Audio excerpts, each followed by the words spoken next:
12 del mediodía y 5 minutos, aquí sigue la W. Muchas gracias por su sintonía, gracias por estar con nosotros en este menú del mediodía que tenemos hoy para ustedes. Numeral, a Carlos Cuartas le digo. Y me parece muy interesante, Andrea, tener la posibilidad de conocer al hombre que acompaña a Enrique Gómez Martínez en el tarjetón como fórmula vicepresidencial. Bueno, de hecho, fue ayer que escuchamos a Enrique Gómez aquí en la W hablando, bueno, de diversidad de temas, particularmente del asunto del Putumayo, del cual Carlos Cuartas no se va a salvar tampoco de opinar, pero ¿sabe también por qué me parece interesante hablar con Carlos Cuartas? Sí. Porque él representa para muchos esa continuación, esa posta que se entrega con el legado de Álvaro Gómez en un movimiento que renace, que es el Movimiento de Salvación Nacional. Así que hablar de Carlos Cuartas es hablar de un hombre que también nos puede hablar de ese sueño que infortunadamente falleció víctima de los violentos, que falleció no, fue asesinado por los violentos hace ya 30 años y que nos deja a todos, o 25 años, y que nos dejó a todos los colombianos, yo creo que muchas lecciones de democracia y de tolerancia que no podemos olvidar. Sí, eso es importante porque las personas que están pendientes de sus candidatos, pues yo creo que esa es la bandera más representativa del Movimiento de Salvación Nacional, el que representa a Enrique Gómez Martínez y también Carlos Cuartas. Ese acuerdo sobre lo fundamental de un líder conservador muy, muy importante en nuestro país, independientemente de su ideología política, pero que puso a hablar de temas importantes al país y que fue asesinado. Así que hoy lo tenemos aquí, Carlos Cuartas, para que lo conozcan, se conecten. W Radio Colombia, estamos en YouTube y estamos en Facebook para que también opinen con a Carlos Cuartas le digo. Así es, numeral, a Carlos Cuartas le digo. En instante vamos a empezar a leer algunos de los comentarios, pero antes yo quiero que empecemos también a anticipar lo que vamos a tener en Sigue la W en digital. ¿Por qué? Porque vamos a abrir, Carlos, con un tema que no podemos dejar pasar bajo ninguna circunstancia y que no podemos dejar por fuera de nuestro radar. Este fin de semana en Bogotá, aquí muy cerca, en la 67/11, hubo un hecho de agresión a miembros de la comunidad LGBT, particularmente a una pareja de dos hombres gays que estaban caminando por la calle. Pero usted, Carlos, revisando nuestro archivo de Sigue la W, encontró algo que me parece no delicado, sino delicadísimo sobre quienes serían los protagonistas de esta agresión. Anticípenos lo que usted habría encontrado, Carlos. Pues Juan Pablo, le cuento que también, no solo yo, sino también Andrea. Ah, perdón, perdón, bueno, es que el trabajo es en equipo, claro. ¿no? Sí. Sigue la W, es un trabajo en equipo, no, pero además Carlos logró contactar a una de las mujeres agredidas. Sí. A ver, vamos a ¿y qué fue lo que encontró? ¿O qué encontraron? Vamos a hablar con un testigo, con una víctima que la agredieron, pero también encontramos que el 21 de julio del año pasado, 2021, Andrea Díaz cubrió el vandalismo a las escaleras de la diversidad. Paola también estuvo allá, sí. Sí. Y esas escaleras, con los videos que mostramos en ese momento, que los vamos a recordar, muestra un parecido muy preocupante hacia las personas que agredieron a esta pareja de hombres homosexuales el pasado domingo aquí en Chapinero en la 67/11. Muy parecido. O sea, usted está diciendo que podrían ser, por lo menos, alguno de ellos integrantes del mismo grupo que vandalizó las escaleras. Sí, podría ser. Entonces lo que vamos a hacer es, vamos a presentarle un video a los oyentes de radio. Vamos a colocar un video en la pantalla derecha, un video en la pantalla izquierda, con las imágenes también, y ustedes llegarán a sus propias conclusiones, pero los parecidos están ahí, o sea, es innegable. Numeral, a Carlos Cuartas le digo, ya vamos a leer los primeros comentarios, pero ¿por qué me quería detener en esto, Andrea? Antes de saludar a Carlos Cuartas, y ya vamos a anticipar otro de los temas que tendremos más adelante en Sigue la W, porque recuerdo muy bien que hace casi un año, cuando hicimos ese reportaje sobre lo que pasó en las escaleras, los comentarios que aparecían en nuestro YouTube Live y en el Facebook Live decían, ¿qué importa? ¿Por qué se preocupan por unas escaleras? Sí. Ustedes hacen un drama por unas escaleras. Pues, si lo que Andrea y Carlos descubrieron es cierto, y le preguntaremos a las autoridades que ojalá aparezcan porque los hemos buscado y nadie ha querido dar razón sobre el caso. Pero si lo que Andrea y Carlos descubrieron es cierto, que quienes vandalizaron esas escaleras, por lo menos uno de ellos, son los mismos que atacaron a estas personas este fin de semana con palos, con Con piedras, correas. Es que es con impresionante. correas e incluso con chuzos, porque en el video dicen que hablan con chuzos, pues estaremos hablando de unas personas que hace un año vandalizaron unas escaleras y hace un fin de semana estaban intentando matar a 2 personas por sencillamente no compartir o no estar de acuerdo con su... no es una preferencia, no se puede hablar aquí de preferencias, Condición. sino por su condición de género. Ujú. Y es que Entonces, sí. ahí es donde cuando uno hace un escándalo por unas escaleras, pues tiene sentido, porque es que quien vandaliza primero unas escaleras, luego puede ser el que intente matar a las personas de la comunidad LGBTI simplemente porque no les gusta. Y eso no está bien, y eso es inaceptable. Por eso quisiéramos hablar con alguien de la alcaldía o con la policía para que nos cuenten qué pasó con los de las escaleras y nos digan si ya tienen debidamente identificados a los responsables del hecho del fin de semana. Sí, total, es que usted da en el punto clave, no son solamente unas escaleras, porque es que además recordemos que en ese momento dijimos que ese grupo también habría estado detrás del sabotaje a reuniones de comunidades indígenas culturales. Entonces, si llegan a ser los mismos y si con esos videos que publicamos no sucedió nada, pues muy grave, porque entonces, ¿qué más puede pasar? Bien.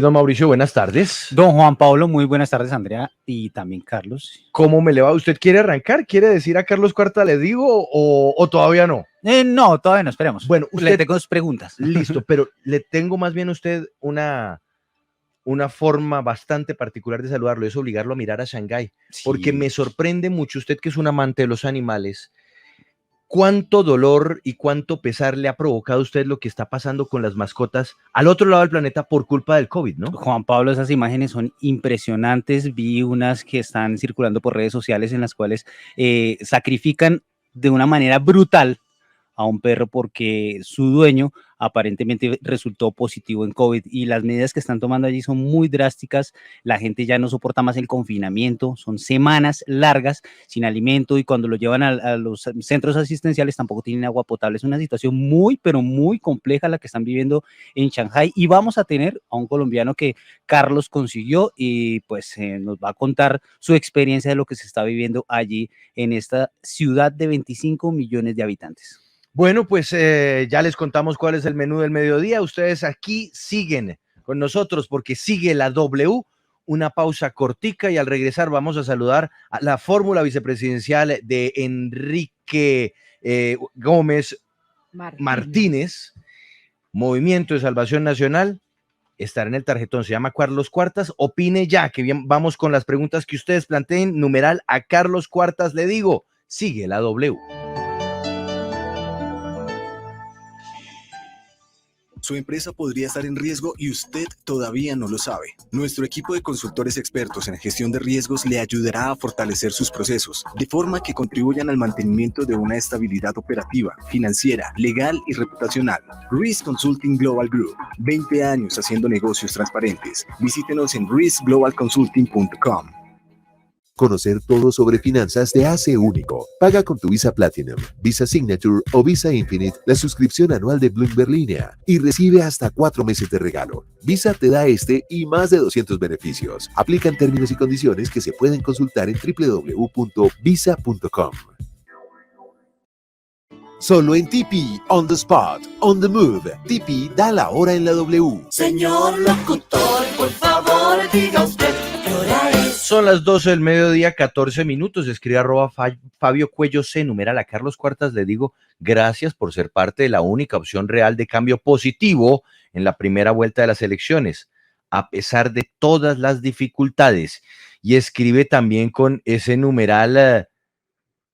Sí, Andrea, yo no. Es que, No, bueno, yo no lo, vaya a asustar al invitado. no, yo lo leo, pero escribe @Zambra7 Jennifer, numeral a Carlos Cuartas. Le digo que si tiene pareja que está muy churro. Ah, no, pues no lo asustó, sino lo emocionó. Sí. No, es que esta sí es nueva para mí. Sí. Es la segunda fórmula vicepresidencial que sí, pasa por estos señor. micrófonos a las que le echan los perros a través de Al Twitter. coronel Esparza, el vice de Ingrid. Sí, señor. Y ahora Carlos Cuartas, que nos está mostrando su anillo de matrimonio, o sea, no, está casado, así que es @Zambra7 Jennifer. Lamentamos informarle que aquí no fue. Pero un halago puede recibirlo amablemente. Listo. Le leo dos más. Numeral a Carlos Cuartas le digo, @Nicolás Llano M. A Carlos Cuartas le digo, ¿cuál es su posición frente a las deudas ancestrales de las que hablan los indígenas en Colombia? Y dice @Serge Castel, numeral, a Carlos Cuartas le digo que es más de lo mismo, más de las políticas godas que solo benefician a una clase privilegiada. Bueno, ahí están algunas de las preguntas. Usted también puede opinar, usted también puede preguntar. Recuerde lo que eso también hace parte de la esencia. Sigue la W, la hora en Colombia, 12:15. Gracias, muchas gracias, señor locutor. En Tipi están las mejores marcas del mundo. Aplica a nuestras convocatorias On the Spot, donde podrás trabajar desde casa o ser parte de On the Move y diviértete en los sites más top de toda la ciudad. Escoge en qué modalidad quieres trabajar. New benefits, new schedules, new salary. Regístrate en tpjobscolombia.com. Let's go for more. A partir de este momento, la radio se oye y se ve. Conéctese a nuestras plataformas de streaming de YouTube y Facebook Live. W Radio Colombia. Sigue la W. Sigue la W, estamos con Carlos Cuartas, fórmula vicepresidencial de Enrique Gómez Martínez. Candidato, gracias por estar con nosotros. Bienvenido a Sigue la W. Muchas gracias a todos ustedes, Andrea, Juan Pablo, Carlos que se levantó, Mauricio y obviamente a Jeffer y a todas las personas que están aquí colaborando en la emisión de este importante espacio. Bueno, pues muchas gracias por aceptar esta invitación, por acompañarnos. Queremos conocer, como Colombia entera quiere conocer a todas las fórmulas vicepresidenciales que acompañan a los candidatos en esta primera vuelta electoral que poco a poco se acerca. Y es inevitable que yo arranque esta conversación preguntándole por algo que dijo pues su fórmula, su candidato a la presidencia del Movimiento de Salvación Nacional ayer. Es más, tenemos el archivo. Esto fue lo que dijo ayer aquí en la W en la mañana cuando le preguntamos sobre su opinión respecto a las revelaciones hechas por ese grupo de medios que hicieron la revista Cambio, Vorágine y El Espectador a la hora de llegar a hacer reportería en el Putumayo, en la vereda del Remanso.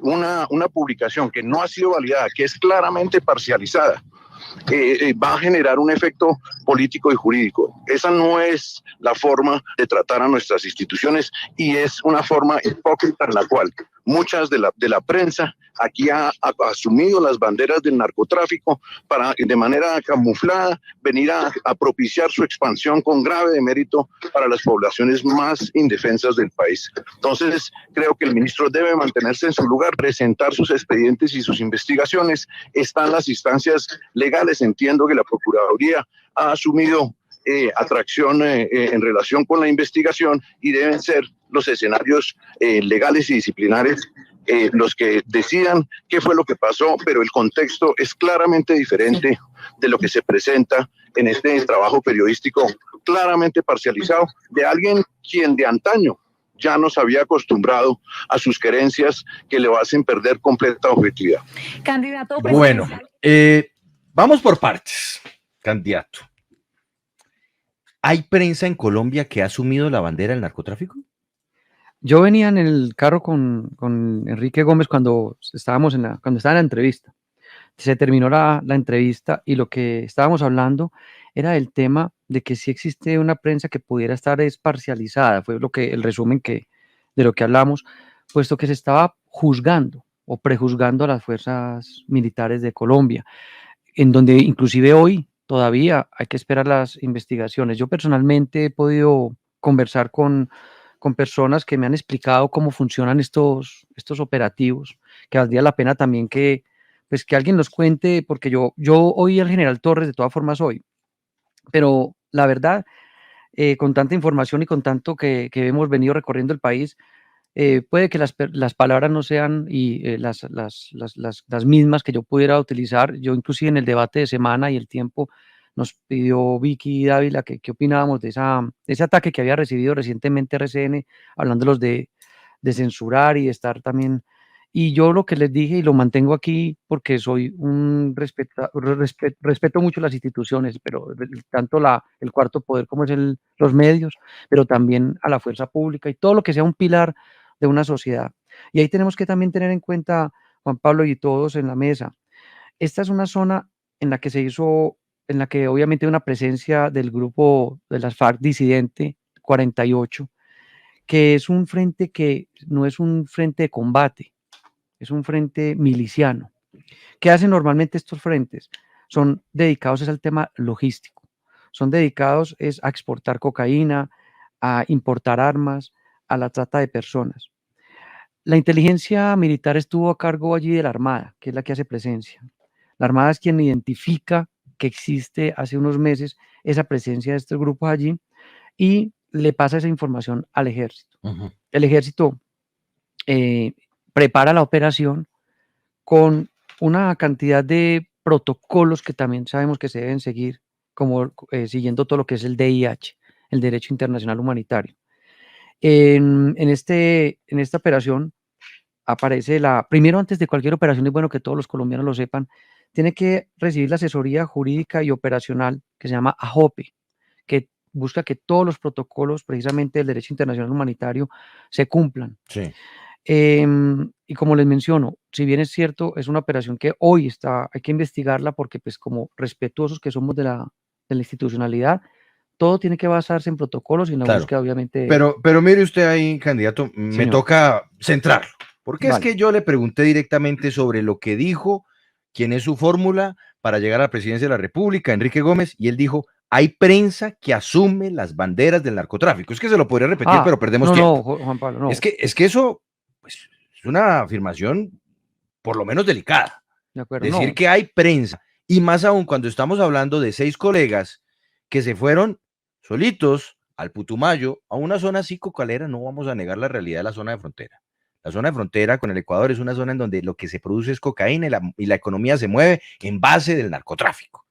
Pero que lleguen unos colegas que vayan a hacer reportería y que luego salga un candidato a la presidencia a decir que es prensa que asume las banderas del narcotráfico, No. ¿a usted no le parece eso muy grave? No, cuando Es que el narcotráfico lo que ha dejado es muerte en Colombia. De acuerdo, Juan Pablo. Hablamos fue de que se le hacía caja de resonancia, o sea, cuando colgamos él me dice, hombre, es que no se le puede hacer caja de resonancia al narcotráfico, precisamente pensando en que los medios no deben hacer esa caja de resonancia, ni a los violentos, ni a ninguna de estas tendencias, obviamente, políticas.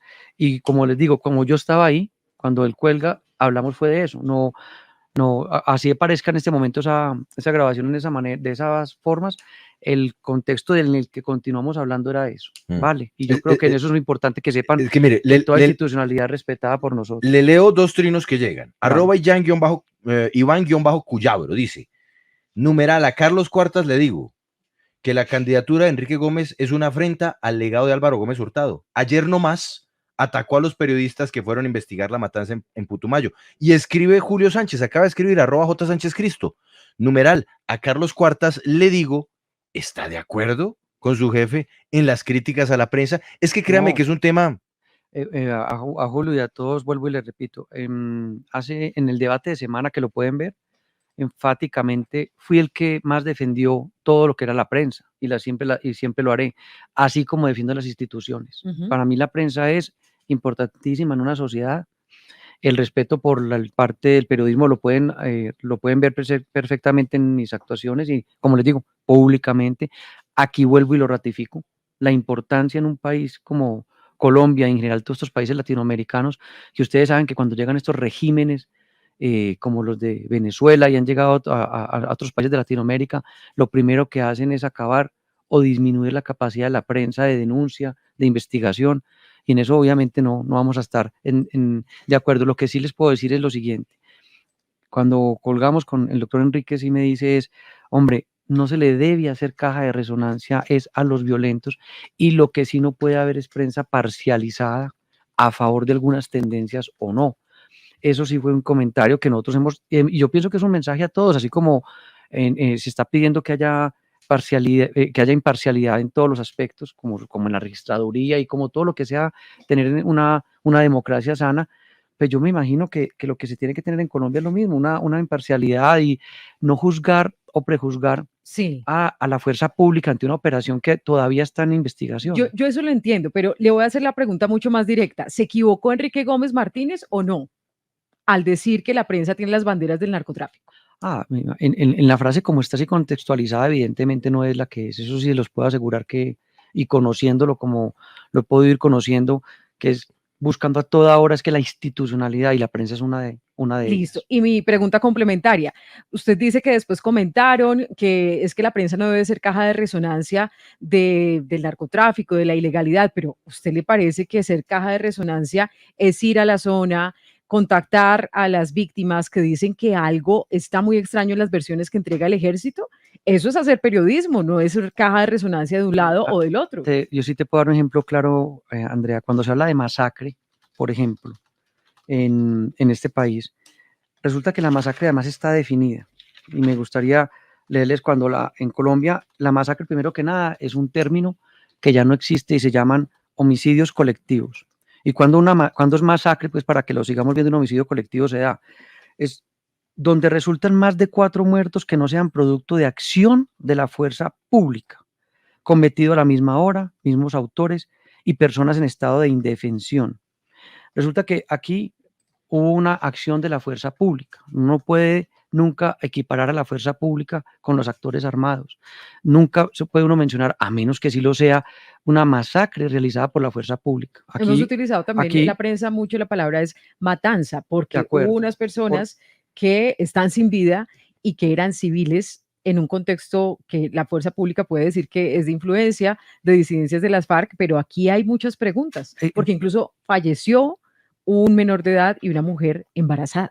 Andrea, exactamente. Ahí es donde sí puede haber disparidad. Miren, no podemos hablar ni por un lado de macartizar, ni mucho menos a la prensa, pero tampoco a la fuerza pública. Y en eso sí yo quiero ser también, Andrea, muy claro. Y es que lo que he podido hablar con personas de las Fuerzas Armadas, reitero, como se hacen estas operaciones, se hacen en todo el aspecto de la inteligencia, primero que nada. Esto no fue un hecho que se haya realizado de buenas a primeras, se hizo con todo el tema precisamente de inteligencia, en donde quien infringe los derechos humanos, y esa parte no la menciona nadie, son los milicianos de las FARC cuando usan población civil, tienen armas hechizas, inclusive, en este caso hasta de gran capacidad, reclutamiento de menores, y nadie de derechos humanos, que los derechos humanos son para los humanos.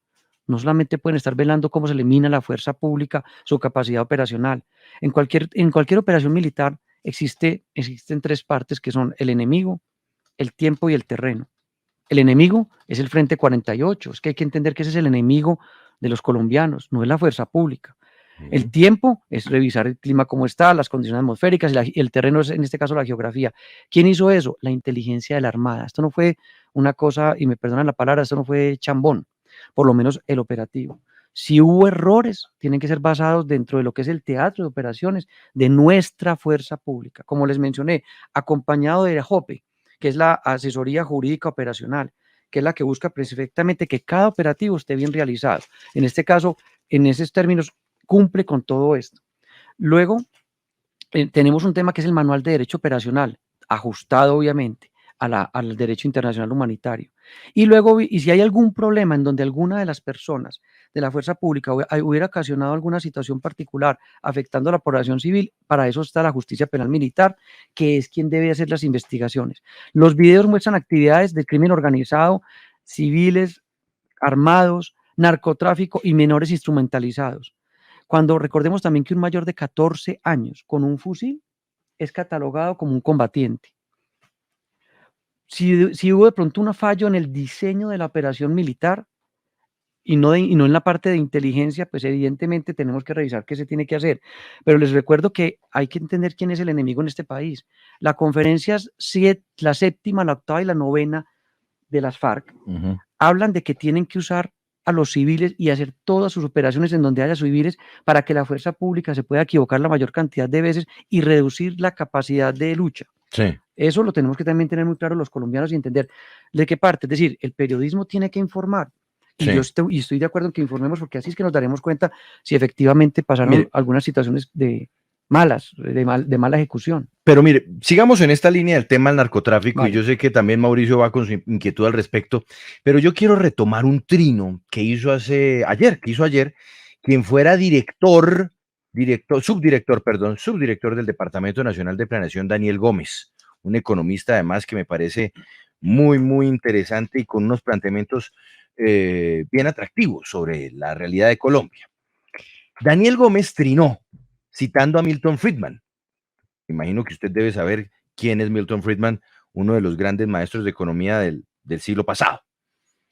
Y dice, si usted mira la guerra contra las drogas desde un punto de vista meramente económico, el rol de los gobiernos ha sido el de proteger los carteles de las drogas.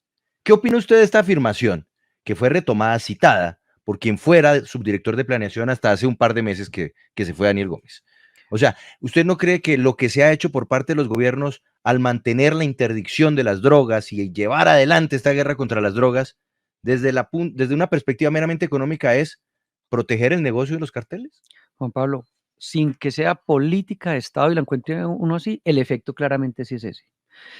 Nosotros, inclusive, entre las propuestas que tenemos y recorriendo este país, yo les digo una cosa, yo que soy pues, empresario y me metí aquí a hacer este ejercicio y estoy feliz, estoy cumpliendo un sueño de poder aportar algo por el país. Yo les digo una cosa, el tema de la droga es más delicado de lo que yo me imaginaba. Y es verdad que en la guerra como guerra contra el narcotráfico la estamos perdiendo. Y definitivamente se requiere unas propuestas audaces como país para salir de esta situación, porque cada día estamos más absorbidos y el narcotráfico cada vez más se está comiendo el país.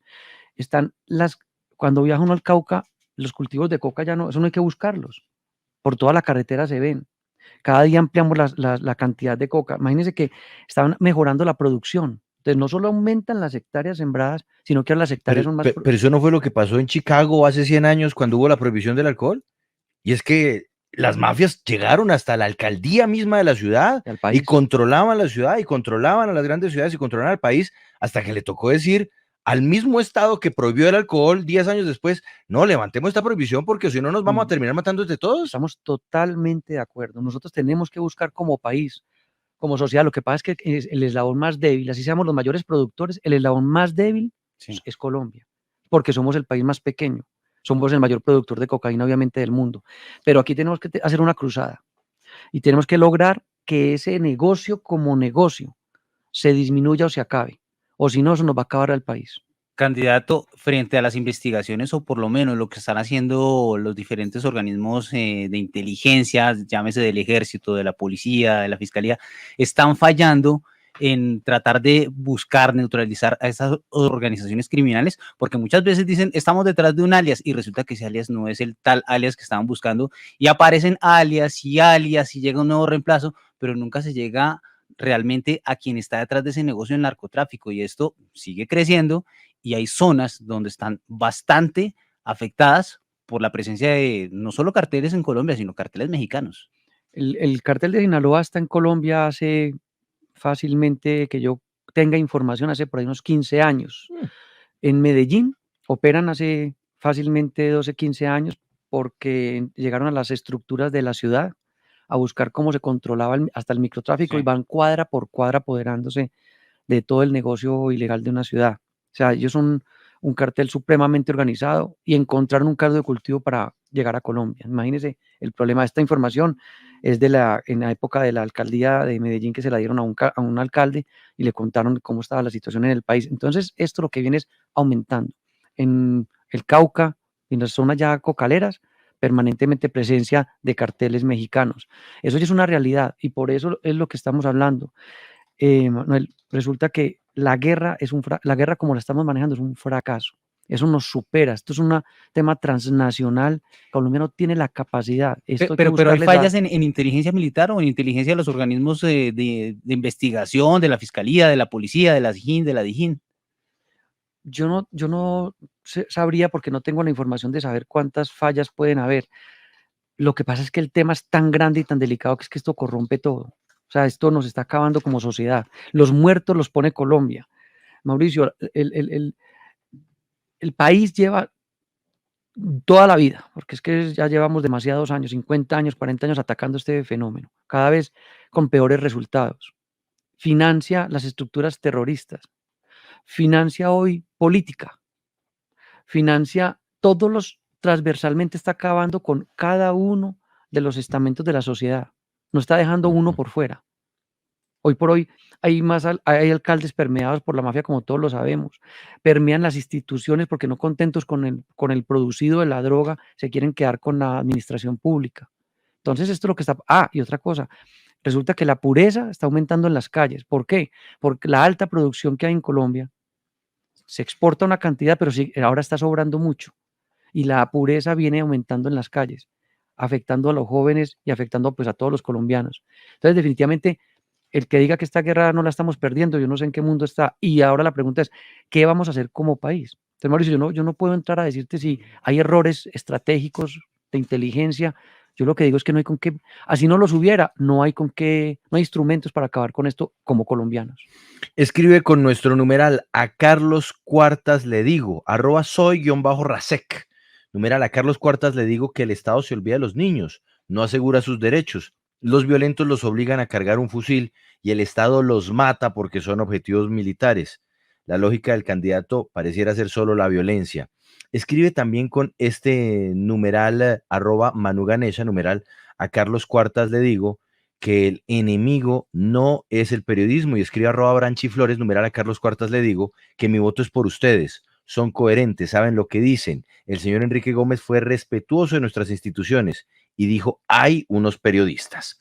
Bueno, pasemos la página de los medios de comunicación y del narcotráfico y hablemos de otros temas que hacen parte de ese Carlos Cuartas que queremos conocer con miras a la elección presidencial. En este gobierno, la vicepresidenta, bueno, es canciller en este momento, de hecho, ella está en Naciones Unidas, pero también ha tenido otras misiones importantes, trabaja muy de la mano de la ministra de Transporte el tema de infraestructura. En el gobierno anterior de Juan Manuel Santos, el vicepresidente tenía a su cargo ni más ni menos que la cartera de Transporte e Infraestructura y fue el hombre que se echó al hombro la construcción y la puesta en marcha de las vías 4G, también el Ministerio de Vivienda. Usted, en un eventual gobierno de Enrique Gómez Hurtado, ¿qué se echaría al hombro? ¿Lo han hablado? ¿No lo han hablado? ¿Qué le interesaría? Sí, Juan Pablo, imagínate que nosotros quisiéramos acabar con las altas consejerías presidenciales porque creemos que la razón costo-beneficio no son lo ideal. Importantísimo. Sí. Ustedes están acabando con, no sé, son como 20 y pico, ¿no? Sí, porque esa es una de las críticas que en el gobierno austero o la propuesta de austeridad del Centro Democrático, pues no se había cumplido mucho y de hecho se crearon otras que pues realmente se pueden unificar con otras. Entonces, acabar con las altas consejerías. Y con muchas otras cosas que son... Pero con todas, no. A ver, como todo arreglo, porque es que en Colombia hacemos remiendos a todo, como en las reformas tributarias, por ejemplo, que habría que acabar también con todas las exenciones. Es más fácil crear las que uno efectivamente, o el mecanismo que uno crea que realmente funcione, porque el Estado sí tiene que ser lo suficientemente robusto, por lo menos para que opere, pero no como el generador de empleo máximo y ver cómo se llena de cuotas burocráticas. No, nosotros pensamos en un Estado simplemente que sea el que debe ser. No nos interesa ni mucho menos hacer pactos y por eso nos hemos mantenido aquí en la pelea y vamos a seguir hacia adelante, porque no nos interesa estos pactos burocráticos. Y si nosotros no estamos aquí para arreglar el país, nada de esto tiene sentido. Entonces, la verdad, por ese lado acabamos con todas las consejerías presidenciales. Pero yo le dije a él, ¿esa tarea le tocaría a usted? Si me toca, yo lo hago. No, pero no como le pregunté de qué le gustaría gerenciar. Es que ya le voy a contar. Resulta que yo le dije, venga, pero si hay que crear alguna o el mecanismo, no sé cómo llamarlo, yo quiero dos. Déjeme manejar dos cosas, llámelo altas consejerías o yo no sé cómo lo quiera llamar. Una, yo quiero armar una, y con eso le respondo a alguien que dijo que a mí no me gustaba, que no nos gustaba, sino la violencia, eso no es verdad. Nosotros no somos violentos, somos de posiciones, llamémoslo, serias. Y hay veces eso en Colombia es mal visto. Yo quiero la alta consejería para la reconciliación nacional, en donde este país nos veamos en la diversidad, nos veamos en todo lo que nos ha mantenido desde la patria boba hasta hoy sin ponernos de acuerdo. Sí, pero pues yo le pongo una primera tarea y dígame cómo la hace. En la alta consejería para la reconciliación nacional, ¿usted cómo hace que Álvaro Uribe Vélez y Juan Manuel Santos se sienten a tomar un tinto juntos? No subestime mis capacidades, Juan Pablo. No lo subestimo, pero quiero que me diga el secreto. No, ¿y Incluso por qué le voy a tener dependiendo que...? del gobierno que sea, es una esa fórmula. misión sería Vea, yo buena. no desconfíe de mis capacidades, en ese aspecto me va muy bien. Yo soy Ujú. capaz de unir muchas puntas, se los aseguro. Hágalo Y ya, no, hágalo ya y Sí. yo creo que se gana. ¿sabe qué hice? Dígale eso ¿Sabe qué al dije? candidato Enrique Lo Gómez. estoy Mire, ha- hagamos esto y Lo estoy arrasamos. haciendo ya, porque a mí me gusta, mire, yo no estoy aquí detrás de ser el vicepresidente o el presidente o el ministro. A mí eso no, a mí me mueve es hacer cosas, a mí me mueven son los retos. Ujú. Entonces, en eso no se preocupe que yo no voy detrás de, el objetivo lo estoy tratando de hacer hoy. Y cuando estamos en debates, yo tiendo puentes y me encuentro con los candidatos. Mire, yo llegué a tender puentes hace una época entre Óscar Iván Zuluaga y Juan Manuel Santos, para que sepa, siendo empresario. ¿Así? Y les dije, el país, usted ya se acabó la elección, ahora piensen en el país. ¿Sabe cómo me fue? Obviamente, muy Ujú. mal. Creo que el país en esa sí le doy la razón, me fue mal. Pero saber también dónde uno pierde, tranquilo. Pero es que después les puedo contar esa historia. Pero yo lo estoy haciendo desde hace muchos años y lo quiero seguir haciendo.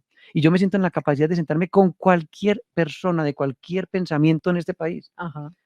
con la tranquilidad. Y tengo amigos en todos los sectores, porque yo no soy yo soy de posiciones claras y las defiendo. Pero no significa que no oiga a las demás y no trate de buscar puntos de Posiciones encuentro. claras, pero no sectario. No soy sectario, en Ujú. absoluto. No. Y por eso me da a mí la habilidad y la oportunidad de hacer lo que les menciono, porque les voy a decir una cosa, desde la patria boba nos estamos matando. Eso es lo que merecemos como colombianos, que aquí nos sigamos matando. Mire, en este Colombia hay que aprender a vivir por las ideas y no morir por ellas, no más. Numeral, a Carlos Cuartas le digo, dice Asclepios Bogotá. Numeral, a Carlos Cuartas le digo, la paz también es un asunto serio. Y escribe también con este hashtag, numeral, a Carlos Cuartas le digo, @JRWaga, numeral, a Carlos Cuartas le digo, que en un país decente él sería vicepresidente de Colombia. Pero mire, déjenme, les voy a contar mis dos ideas de alta consejería presidencial. Una es esa, porque es que lo otro que le digo a las personas, eso de la paz solamente por la paz, como lo dice la persona, es lo que sí le digo es eso de déjennos delinquir en paz, eso sí no. Paz es paz, pero déjennos delinquir en paz, eso sí no estoy de acuerdo. No, y cuando estos señores traicionaron el proceso de paz y Santrich y compañía, usted ya me entendió. lo siento mucho, pero no, esos señores traicionaron a Colombia. Ah, bueno, Juan Pablo. Y traicionaron al texto que ellos mismos aceptaron. Para no hay mí, discusión. se aprovecharon de la generosidad del pueblo colombiano. Entonces la gente me dice, ¿usted acabaría con el proceso de paz? Y inmediatamente digo, no. Pero no porque yo no lo hubiera firmado, que es diferente. Yo no lo hubiera firmado como está, porque eso no fue un proceso para mí bien manejado. Pero como soy respetuoso, como lo mencioné desde un principio, de las instituciones, pues eso ya está firmado. Entonces, ¿qué hay que hacerlo? Corrijamos, que este es un país donde hay que permanentemente corregir. Es donde hay que quitar también privilegiados, que es distinto. Entonces, yo lo que haría con el proceso de paz es, señores, lo cumplen. Y ahí sí, si no lo cumplen, pues entonces me hace el favor y me devuelve las curules. O me hace el favor y me devuelve tanto privilegio que le dimos. Porque es que esto tiene que ser serio. Respeto el acuerdo porque ya se firmó, pero entonces vamos a cumplirlo, de lado y lado. Entonces termino mis altas consejerías. Ya se dan cuenta que yo sí tiendo reconciliación puentes, posiciones serias, pero tiendo puentes. Y la vamos, segunda, vamos rápido, listo. Productividad. Ajá. Yo soy muy enfocado al tema de productividad. Es empresario, ¿no? Por ser empresario, yo me dedicaría transversalmente a sacar proyectos de interés nacional, porque en Colombia se dejan de hacer muchos y se pierden en la tramitomanía, se pierden en que simplemente no nos ponemos de acuerdo, se pierden porque están en zonas que hemos otorgado a las comunidades, que uno dice, está bien, se les dio una tierra, pero ¿cómo la vamos a poner a producir para el país? Que además es beneficio también para ellos. Entonces, un puerto en el Pacífico, si es de interés nacional, se hace.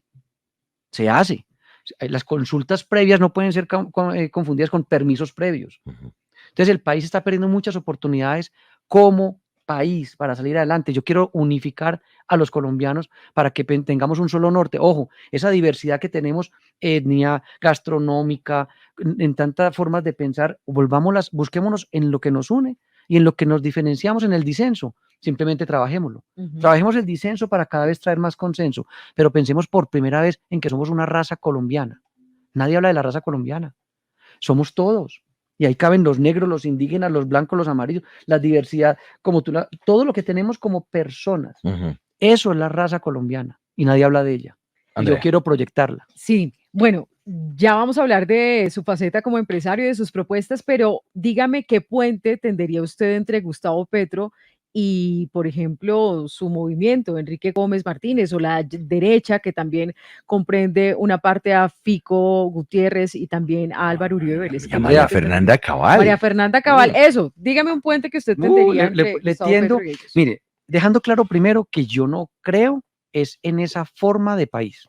Yo no creo en el socialismo del siglo XXI, en que vamos a acabar pues con la minería y con la extractividad y vamos a acabar con la empresa privada. Es decir, ahí claramente siento mi posición en el sentido en que no creo es en esa forma política. Es más, Gustavo Petro tiene todo derecho, como en una democracia, de decir lo que quiera, de aspirar. En eso estamos de acuerdo. Lo que yo no puedo creer es que haya tanta gente que le crea. Eso sí no lo puedo creer, pero no importa, eso es otra cosa. Pero yo le tiendo Tender puentes. puentes Yo le voy a no es tender, pensar igual, pero no es bueno. pensar igual, Pero exactamente. ¿qué Entonces, puentes entonces le tendería? voy a atender uno. Mire que tuvimos una afinidad. Y es que nosotros, como parte de hacer un cambio en la política, no creíamos en las listas abiertas y no creemos en ellas. Me parece un peligro para esta democracia colombiana, el voto preferente en el Congreso. Y ellos tuvieron lista cerrada igual que nosotros. Entonces, mire que yo le puedo decir es, veo que piensan igual en eso. Yo también. Vamos a hacer una reforma política en donde el voto preferente se acaba. En un país lleno de precisamente una cantidad de dineros oscuros que usted no sabe de dónde vienen, pero sí para dónde van. Eso es increíble que ese voto preferente permanezca. Bueno, entonces ahí ya hay un puente en donde uno dice, vamos a hacer esa reforma. Le voy a tirar yo ahora uno, el que nos siga en reforma a la justicia, que es nuestro principal bandera. Pues bienvenido, porque es que hay que hacerla. Un país sin justicia, los colombianos sentimos que la justicia es injusta Bueno, con pues nosotros. Petro ayer ya estaba diciendo aquí mismo que lo que hay que hacer es acabar con la Procuraduría y convertirla en una fiscalía delegada para el tema de la corrupción. Sí la vi, pero esa no, ¿Esa no le gusta? ¿Por qué? Ese puente ¿Por no. qué? O sea, reformas sí, pero no, así. No, sí, porque es que es integral. qué? Es que yo no quiero parches. A ver, Colombia es lleno de retazos. Ajá.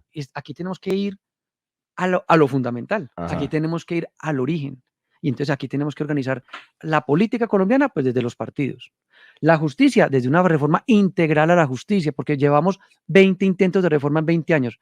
¿Qué país serio es este? No, esto hay que hacerlo. O sea, no podemos seguir a toda hora con buenas intenciones y no lograr las cosas. Entonces hay que hacer un consenso de decir, puede que eso sí, déjeme la revisamos, pero ese retacito no es lo que estamos buscando. Tendamos puentes. Retazos no. ¿Acabar la Procuraduría?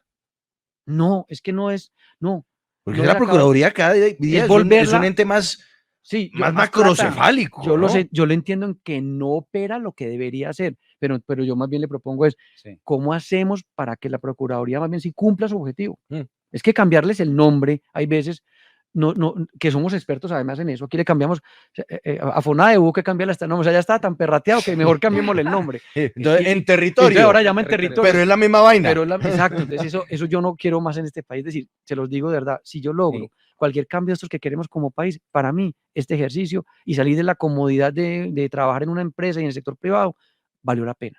Bueno, si no vale la pena. Hablando de justicia, vamos a tocar un tema concreto. ¿Usted cree que en Colombia hay racismo? Porque es que muchas investigaciones se quedan en nada. Lo mismo pasa con los casos de xenofobia, de discriminación. ¿Pero hay racismo? Mira, vengo analizando el tema ahorita, pues a raíz de las fórmulas.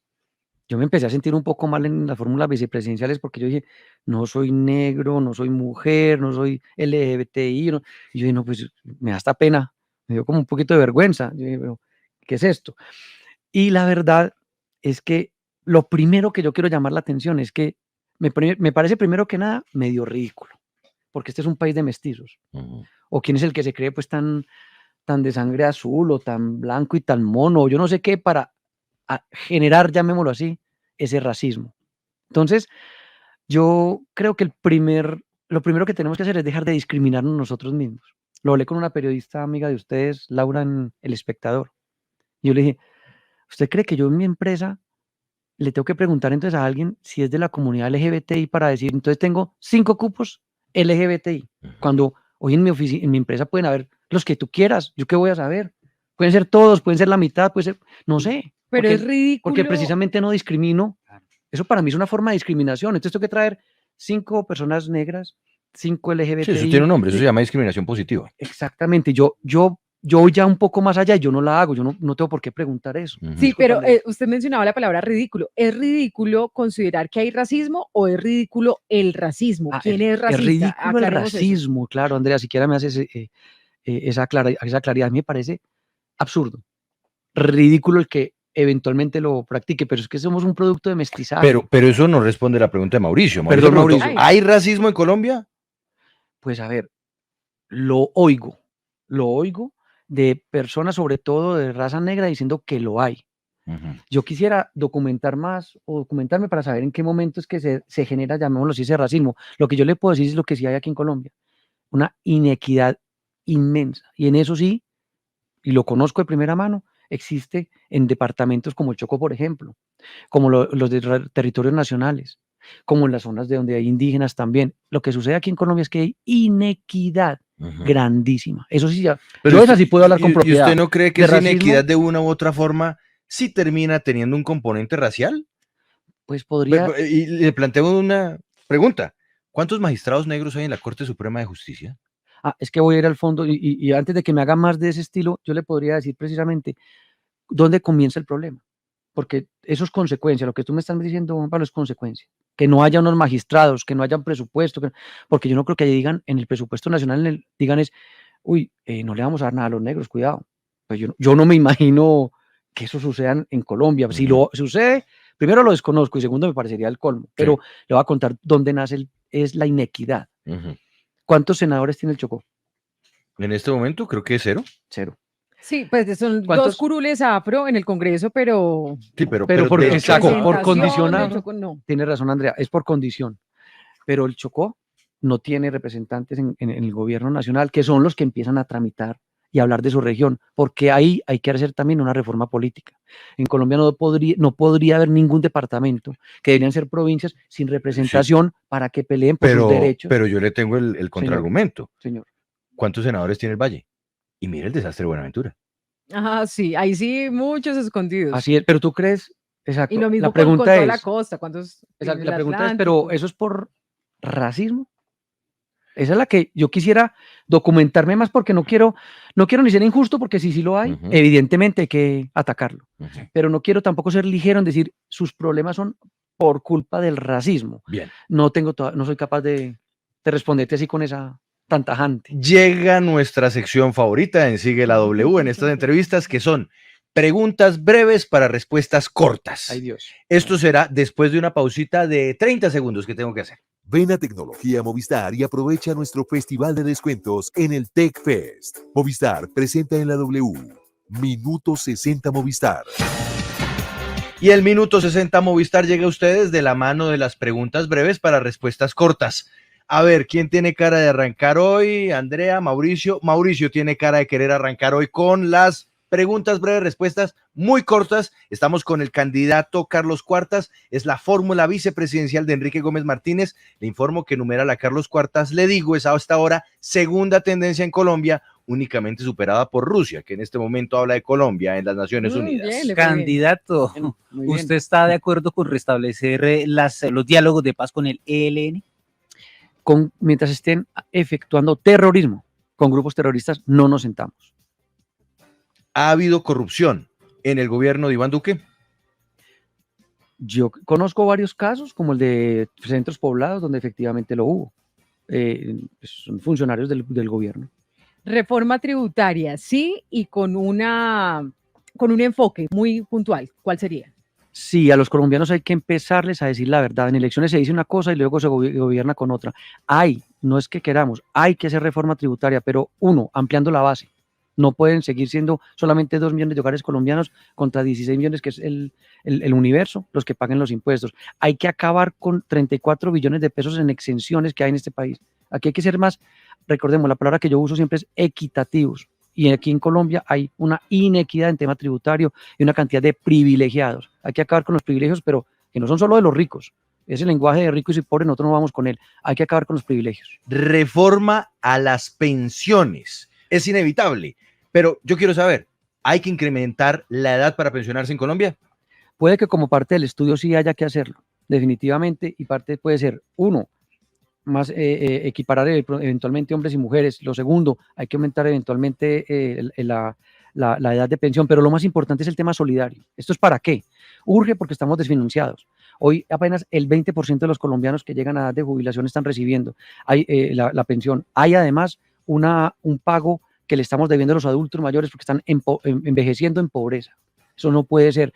Hay que inventarse un pedacito de una especie de ahorro de adulto mayor, pero en este caso para los pensionados, que no fue contributivo, porque no podemos dejar en esta inequidad precisamente muchos colombianos que hoy lo están necesitando. ¿Usted le jala al fracking? Sí, el fracking, países verdes como Canadá y Estados Unidos lo practican.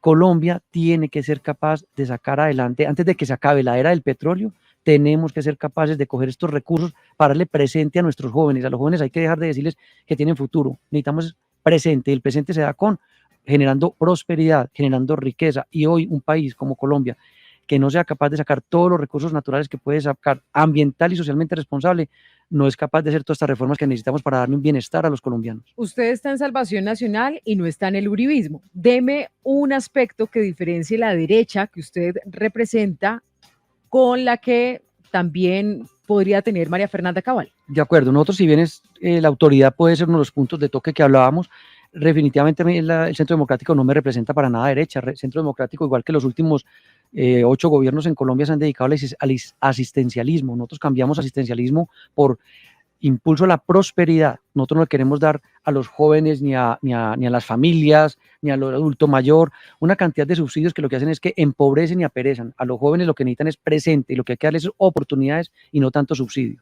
Otoniel, ¿debe contar su verdad antes de ser extraditado a los Estados Unidos?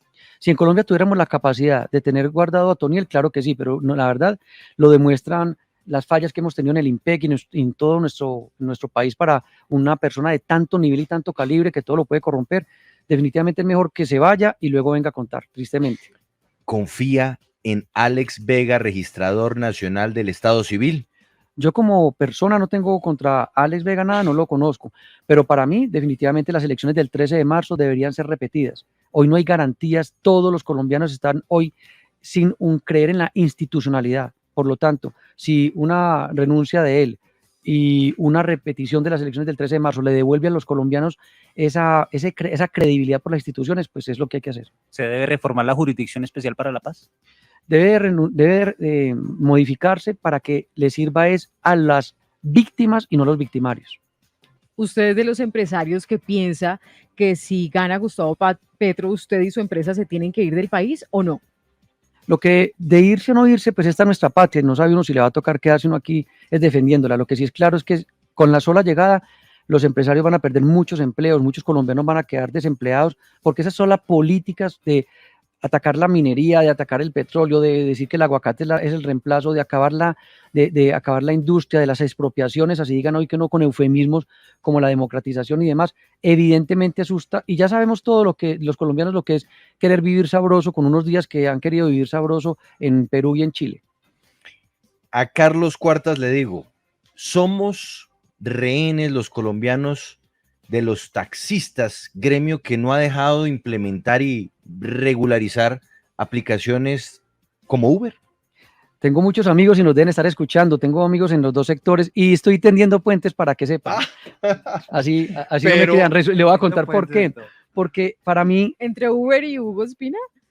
Oiga, entre los que manejan los taxis. Uribe, Hugo Espina y Uber. Sí.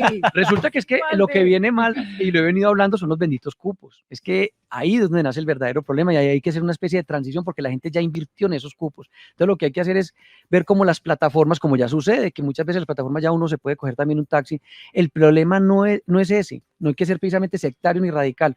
Las plataformas vinieron para quedarse. Y lo que hay que hacer es hacerlas coexistir en equidad. Los taxistas también tienen mucha razón en que hay unas cosas que los que manejan Uber no pagan y ellos sí tuvieron que pagar. Y los de las plataformas también de Uber tienen también razón en que tienen derecho al empleo. Ahí lo que hay es que juntarlos, buscar dónde hay puntos de toque y que puedan coexistir. ¿Usted votaría, o bueno, más que votar, finalmente el tema de las alianzas, preferiría hacer una alianza con Federico Gutiérrez o con Sergio Fajardo? Pues yo preferiría hacer una alianza con el que nos diga de verdad que va a ser una reforma a la justicia. Nosotros estamos empecinados en que este Exacto. país la necesita. Si ustedes quieren llegar, ustedes quieren ganar, eso está claro, pero si, por ejemplo, ustedes tienen que decidir entre Petro, Fajardo y Fico, ¿con quién se van? Nosotros nos vamos con, primero tenemos que seguir hasta segunda vuelta y ojo que en este país hay muchas sorpresas. Hemos venido cogiendo mucha fuerza, entonces de pronto somos nosotros los que vamos a llegar a segunda vuelta. Entonces esperemos hasta allá. Es la voz de Carlos Cuartas, numeral a Carlos Cuartas le digo, es a esta hora tendencia en Colombia. Muchas gracias por haber venido aquí a compartir unos minutos en Sigue la W. Gracias, Juan Pablo. Gracias, Andrea. Y además, Jeffer, escuchó usted la velocidad para responder. Oiga, Ojalá todos fueran así. No, ¿o? no todos tienen esa velocidad. No, Con señores. eso se alcanzan más temitas. Ha llegado Hernán Peláez, Yo me Martín quedo. de Francisco, porque fútbol y algo más están acá. Ven a Tecnología Movistar y aprovecha nuestro festival de descuentos en el Tech Fest. Movistar presentó en la W. Minuto 60 Movistar.